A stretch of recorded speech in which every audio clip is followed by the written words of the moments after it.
Vice ganda, nagreklamo sa overbooking. Philippine Airlines nanginig.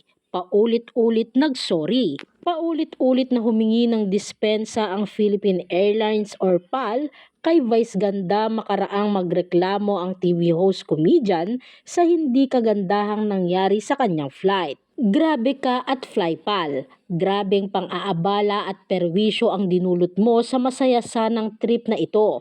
Bakit kayo ganyan? Ilang beses nyo kaming pinaranas ng overbooking sa puntong di nakasakay ang kasama namin. Ngayon ako naman ang nawalan ng upuan. Anya ni Vice sa X or dating Twitter. Walang halong biro. Naiyak ako habang tumatakbo para umabot ako sa flight na muntik kong di masakyan dahil nag-overbook kayo.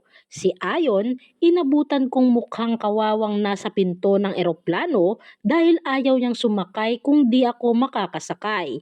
Yun ang ginawa nyo sa amin. Dagdag ni Vice sa hiwalay na post. Pinapalitan nyo ng lungkot at bisit ang saya na dulot ng excitement sa bawat trip at ligaya ng bawat nabuong memories sa trip ng dahil sa napakapangit nyong sistema. Masaya sana ang bawat alis at pag-uwi kung meron kayong malasakit. Say pa niya, sistema nyo na ba talaga ang overbooking at FlyPal? Alam nyo ba kung gaanong stress ang idinudulot nyo sa pasaherong hindi nakakasakay sa binok at binayaran niyang flight? May damdamin pa ba kayo ng malasakit para sa pasahero? Pera-pera? Sambit pa ng It's Showtime host. Sinagot naman ng PAL ang bawat post ni Vice na nilakipan ng paulit-ulit na paghingi ng dispensa. Hi Vice, we deeply regret the recent incident during your recent flight with us and would like to offer a clear explanation of the situation. First and foremost, we want to clarify that the flight was not overbooked and we operate with the utmost commitment to safety. Ayon sa PAL, your feedback is invaluable and we are dedicated to improving our communication and services for the benefit of our passengers.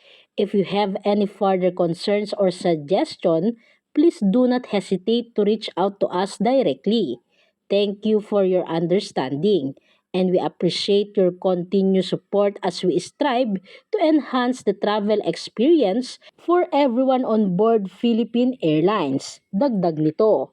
Pero banat pa nga ni Vice, hindi yan ang sinabi sa akin sa counter.